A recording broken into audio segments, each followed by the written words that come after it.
Hello everyone, this is Avijain. Welcome to our YouTube channel. आज हम आपको क्लास 6 SCERT बुक इतिहास हिस्ट्री का फर्स्ट लेसन कैसे पता करें कब क्या हुआ था के बारे में बताएंगे। कृपया आप वीडियो के साथ जुड़े रहें। फ्रेंड्स, अगर आपने मेरे चैनल को लाइक एंड सब्सक्राइब नहीं किया है तो आप वह भी जल्दी से कर दें, जिससे आपको हमारी लेटेस्ट वीडियोस मिलती रहेंगी। आज हम बात करेंगे पुरातात्विक स्रोत की। आइए जानते हैं। भारत के पुरातत्व संबंधी कार्य का आरंभ यूरोपियों ने किया था। पुरातत्व के क्षेत्र में अपने अमूल्य योगदान के लिए अलेक्जेंडर कनिंघम को भारतीय पुरातत्व का जनक कहा जाता है। पुरातात्विक स्रोतों में अभिलेख, सिक्के, स्मारक, भवन, मूर्तियां, स्तूप, आभूषण आदि उपकरण ये मुख्य हैं। अब अभिलेख क्या है? अभिलेख पत्थर अथवा धातु जैसी कठोर सतहों पर उत्कीर्ण किए गए लेख होते हैं। अभिलेखों के अध्ययन की शाखा को एपिग्राफी कहते हैं। ये अभिलेख पाषाण शिलाओं, स्तंभों, ताम्रपत्रों, दीवारों, मुद्राओं एवं प्रतिमाओं पर उत्खनित हैं। सबसे प्राचीन अभिलेख जिसे पढ़ा जा सका है अशोक के हैं। अशोक के अभिलेख यूनानी, ब्राह्मी, खरोष्टी तथा आर्माइक इन लिपियों में प्राप्त हुए हैं। चित्र में आपको जो अभिलेख दिखाया जा रहा है वह ब्राह्मी लिपि में लिखा गया है। यह अशोक के रुमिनदेई अभिलेख का अंश है जो लुम्बिनी, नेपाल से प्राप्त हुआ है।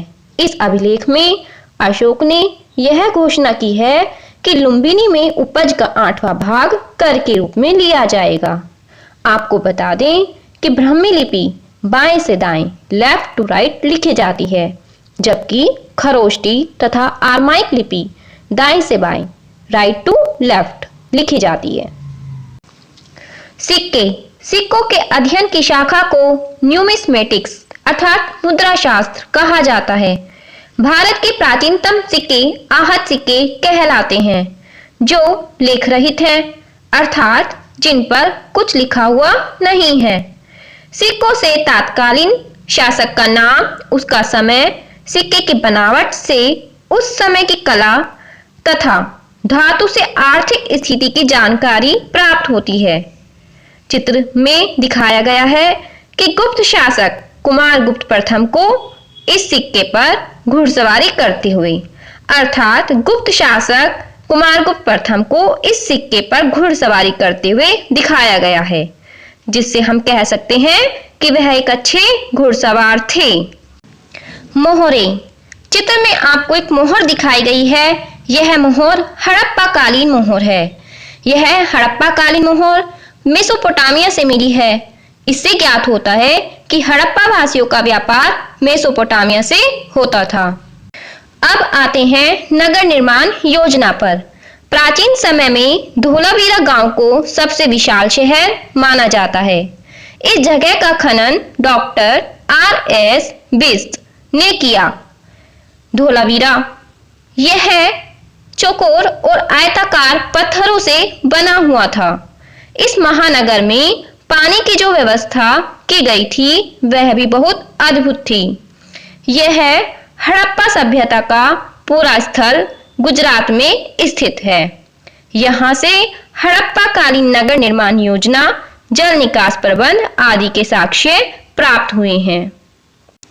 सारनाथ स्तूप को जानने से पहले हम जानेंगे कि स्तूप क्या है। स्तूप का शाब्दिक अर्थ है टीला।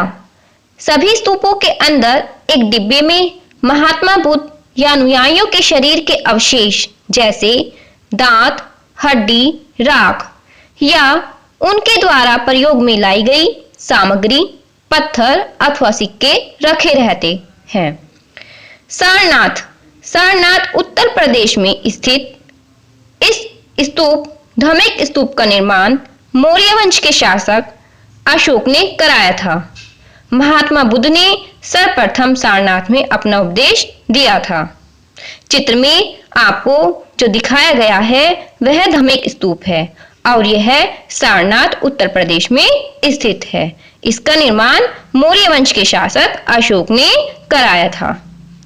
साहित्यिक स्रोत ताड़पत्रों, भोजपत्रों, ताम्रपत्रों, चमड़े व लकड़ी के पट्टों पर लिखित लेखों के साथ साथ कुछ साहित्यिक ग्रंथों से भी हमें लोगों के रहन सहन, विचारों, खान पान इत्यादि के बारे में जानकारी प्राप्त होती है। यहाँ पर आपको कुछ पुस्तकों के नाम व लेखकों के नाम दिए गए हैं जिन पुस्तकों को उन्होंने लिखा है। रामायण, रामायण के रचयिता, रामायण के लेखक वाल्मीकि जी हैं। महाभारत, महाभारत वेद व्यास द्वारा लिखी गई है। अर्थशास्त्र, अर्थशास्त्र के जनक कौटिल्य हैं। कौटिल्य को चाणक्य के नाम से भी जाना जाता है। राजतरंगिणी, राजतरंगिणी के लेखक कलहन हैं। ईसा पूर्व और ईसवी, ईसा पूर्व और ईसवी क्या है? ईसा पूर्व का तात्पर्य है ईसा मसीह के जन्म से पहले का समय। इसे अंग्रेजी में BC अर्थात बिफोर क्रिस्ट लिखते हैं। इसी प्रकार ईसवी को अंग्रेजी में AD लिखा जाता है। AD लैटिन भाषा के दो शब्द एनो डोमिनी से बना है जो ईसा मसीह के जन्म का समय है। ईसा मसीह के जन्म के बाद की तिथियों में हम ईसवी या AD का प्रयोग करते हैं। आइए चित्र द्वारा समझते हैं। जीरो, यहाँ जीरो को ईसा मसीह का जन्म माना गया है।